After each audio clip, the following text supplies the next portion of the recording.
after 12. What are going, people? Hope everybody is staying safe and being well.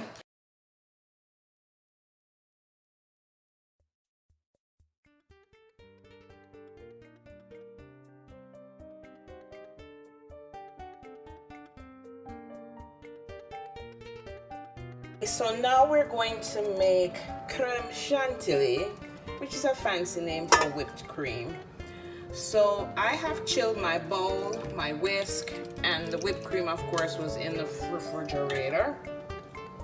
So I have 2 cups of whipped cream here and a 1/4 cup of sugar and a teaspoon of vanilla. And we're just gonna whisk this until it's happy. We turn that up.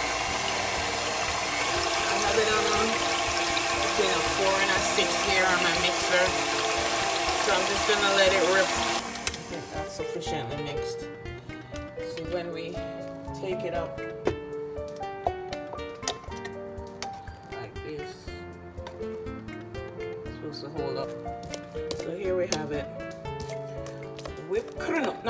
Creme Chantilly.